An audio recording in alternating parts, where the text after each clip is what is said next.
La situación de los feminicidios en la capital del país fue el tema que los diputados del Congreso local tocaron con mayor insistencia en la comparecencia de la Procuradora General de Justicia de la Ciudad de México, Ernestina Godoy, quien presentó su informe ante el Poder Legislativo como parte de la glosa del primer informe de gobierno. Godoy dijo que la situación de la dependencia a su cargo es de organización, toda vez que encontró a la Procuraduría en un completo desorden. Estamos fortaleciendo la Fiscalía Central de Investigación para la Atención de Delitos Sexuales para transformarla en la primera agencia modelo de esta ciudad centrada en la atención a las víctimas. La procuradora destacó que la transición a la nueva fiscalía es una oportunidad para la capital del país de generar una nueva institución que se convierta en un referente nacional, además de diseñar en conjunto una nueva estrategia de combate al crimen.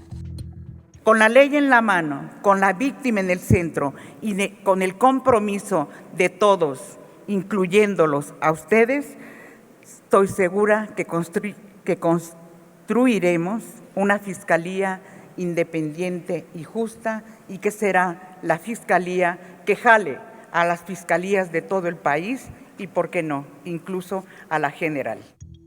La procuradora atendió los cuestionamientos de los legisladores, quienes demandaron información respecto al rezago de la atención de las carpetas de investigación iniciadas en esta administración. Señalaron que es importante fomentar la cultura de la denuncia para que la cifra negra de comisión de delitos disminuya, ya que según datos del INEGI, solamente 1 de cada 10 delitos es denunciado en la capital.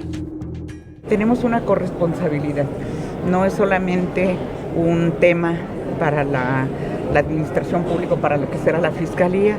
También los legisladores tienen obligación inmediata de tener una ley orgánica a la altura de lo que es el nuevo modelo. Esta comparecencia es la última que presenta un procurador de la ciudad, toda vez que se espera que para el 10 de enero de 2020 empiece a operar la nueva Fiscalía Capitalina. Imágenes: Javier Martínez, información y voz, Alberto Álvarez Santana, 21 Noticias.